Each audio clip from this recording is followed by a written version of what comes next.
साहिब में विश्वकर्मा मंदिर है। यहाँ पे आज आपको ये जो लोकेशन है ये है विश्वकर्मा मंदिर की, और आपको मैं अंदर लेके चलती हूँ थोड़ी देर में। उससे पहले मैं बता देती हूँ हम यहाँ क्यों आए हैं।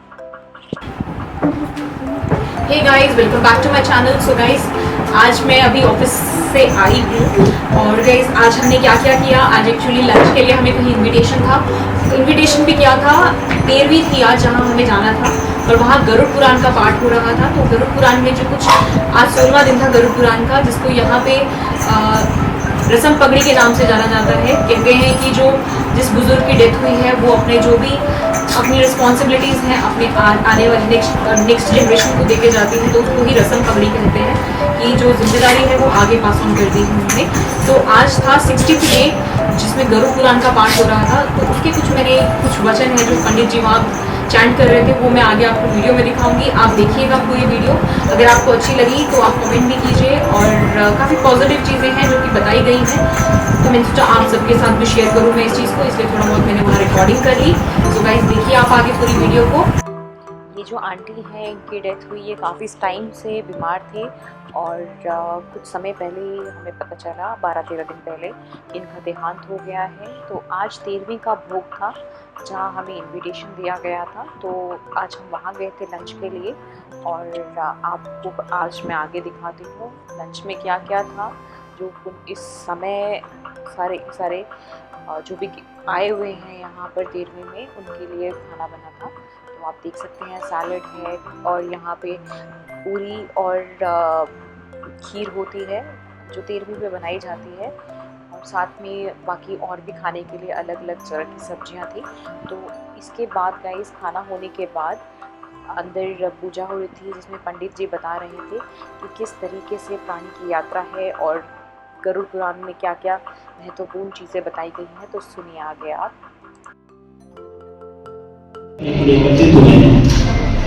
उनके पुत्र और परिवारजनों ने जो उनकी शांति के लिए गरुड़ पुराण का पाठ रखवाया था, उसका जो आज अंतिम अध्याय है उसका यहाँ वर्णन किया जाएगा। उसके बाद उसमें श्रद्धांजलि दी जाएगी। तो शरणागत वत्सल सभी दुखों से व्यापक इस असार तथा भयानक संसार में नाना प्रकार की योनियों में अनंत जीव राशियां हैं जो उत्पन्न होती हैं और मर रही हैं। इस जन्म मरण के चक्रों का कोई अंत नहीं है, और वे सर्वदा दुखों को भोग रहे हैं। उसमें कोई भी सुखी नहीं है। हे प्रभु, हे मुक्तिनाथ, इसलिए आप ऐसा कोई उपाय बतलाएं जिससे कि वो मुक्त हो सके।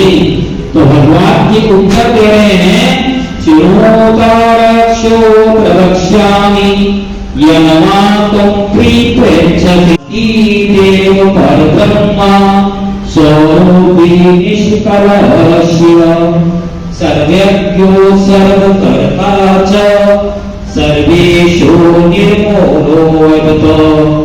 भगवान जी को उत्तर दे रहे हैं कि हे प्रभु, तुम जो पूछ रहे हो उसका मैं तुम्हें उत्तर देता हूं कि जिसके सुनने मात्र से ही नर संसार के इस आवागमन से मुक्त हो जाता है, और परम स्वरूप काल ही सर्वज्ञ सभी के कर्ता और सभी के ईश्वर निर्मल अद्वितीय शिव हैं। वह ज्योति आदि अंत रहित निर्विकार ब्रह्मा आदि से भी परे निर्गुण सर्वचित आनंद स्वरूप परमेश्वर हैं। उनके अंश का नाम जीव अलग है। जिस प्रकार से अग्नि से चिंगारी निकलती है, उसी प्रकार अनादि के वेद में पढ़ करके उनके शरीर आदि के द्वारा उपाधि से जीव अलग होता है। पुण्य और पाप रूपी यंत्र से जकड़े रहने से सुख या दुख मिलते रहते हैं, और जीव अपने कर्म के अनुसार प्राप्त हुए शरीर, आयु, भोग और कभी ना विनाश होने वाली अपनी अपनी जातियों को भोग रहे हैं। प्रत्येक जन्म में ये भोगते हैं। एक रूप फिर मोक्ष और अविनाशी शरीर प्राप्त होता है। सखावत, कीड़े, पक्षी, धार्मिक नर देवता आदि मोक्ष की कामना करने वाले ये कर्म के अनुसार स्वदेश, अंडर, उद्भिद, जरायुज, 4 प्रकार के जीव हजारों बार शरीर को धारण करते हैं और बढ़ते हैं। अपने गुण के प्रभाव से मनुष्य योनि में फिर वो जन्म लेते हैं और इसमें भी ज्ञानी को भी मुक्ति मिल सकती है। 84 लाख योनियों में जीवों को जन्म धारण करना पड़ता है और इस मनुष्य योनि के बिना अन्य योनि में तत्वों का ज्ञान नहीं होगा। लाखों बार संसार में जन्म लेने के बाद यदि पुण्य रहा तो जीवों को कभी मनुष्य जन्म से लाभ भी प्राप्त हो जाता है। इसी प्रकार मोक्ष साधन स्वरूप अप्राप्य मनुष्य योनि को प्राप्त करके अपने तार्क का उपाय जो नहीं करता उससे अत्यधिक पापी और कौन हो सकता है। मनुष्य के हाथ पैर आदि यदि रमणीय हो और उत्तम वैसे उसका जन्म प्राप्त हुआ हो, अपने हित की बात को जो नहीं सोचता वो ब्रह्मघाती होता है। बिना देह के किसी को भी पुरुषार्थ प्राप्त नहीं होता। इसीलिए शरीर रूपी धन की रक्षा करके पुण्य कर्म का साधन करें, सदा आत्मा की रक्षा करें, क्योंकि आत्मा से ही सब होता है और इसकी रक्षा में यत्न करना चाहिए। क्योंकि जिंदगी बनी रहेगी तो अनेक शुभ अवसर भी प्राप्त होंगे। गया हुआ गांव, खेत, संपत्ति, मकान आदि भी मिल जाएगा और शुभ और अशुभ कर्म भी बार बार होते रहेंगे, पर दोबारा ये मनुष्य शरीर कभी नहीं मिलेगा। इसीलिए पंडितों को उचित है कि अपने शरीर की रक्षा की उपाय करते रहें, क्योंकि कोड़ी आदि रोग भी करने की इच्छा रखते हैं लेकिन वो नहीं कर सकते। शरीर की रक्षा से धर्म, धर्म से ज्ञान, ज्ञान से ध्यान का योग होता है, जिसके द्वारा तुरंत मुक्ति हो सकती है। अहित कार्यों से यदि आत्मा और अपने को ना बचाया तो फिर कौन उसका हितकारी हो सकता है। जो मनुष्य इस जन्म में नरक रूपी रोग की औषधि नहीं करेंगे तो पशु आदि योनियों में जाकर के नरक की व्याधि की दवा वो क्या करेंगे। वृद्धावस्था बाधिन के तुल्य है और आयु फटे हुए घड़े के समान होती है। इस प्रकार घड़े का पानी गिरता है उसी तरह और शत्रुओं की तरह लोग आक्रमण करते रहते हैं। इसीलिए मोक्ष देने वाले कर्म को करें। जब तक तुम अपना घर नहीं करता, जब तक विपत्ति नहीं आती और जब तक इंद्रियों में विकास नहीं होता, इससे पूर्व ही कर्म का अभ्यास करें, सत्य का अभ्यास करें। घर में आग लगने पर जो कुआं होता है वो दुर्बुद्धि होता है। शरीर में बुढ़ापा आने के पहले अनेक कर्मों से संसार में बीतने वाले काल का ज्ञान नहीं होता। ये बड़े आश्चर्य की बात है। प्राणी अपने हित को भी सुख दुख को नहीं पहचानता और कोई उत्पन्न हो रहा है, कोई मर रहा है, कोई आपत्ति से ग्रस्त है, कोई क्लेश भोग रहा है, ये दोनों रूपी संपत्ति सुपरवत है, युवावस्था पुष्पवत है, आयु बिजली की तरह है। इन सब बातों को जानकर किसको धैर्य हो सकता है। 100 वर्ष का जीवन भी बहुत थोड़ा है और उसमें भी आधा जीवन तो सोने में और आलस से नहीं व्यतीत हो जाता है। अवशिष्ट बालपन, रोग, बुढ़ापा आदि में व्यतीत समाप्त हो जाता है।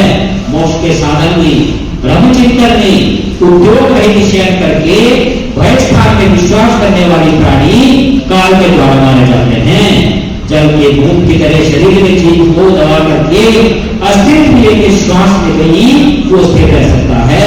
अहित करने वाले को अपना हितैषी समझे, अधूर को अटल माने, अनंत में अपनी अविच्छ सिद्धि मानने वाले व्यक्ति मुक्तिदायक आनंद ज्ञान ले जाते हैं। वो देव माया के बंधे में अपने को फंसा हुआ देख करके ही ठोकर खाते हैं। वो सुनकर भी नहीं समझते और बढ़ने पर भी अज्ञानी बने रहते हैं।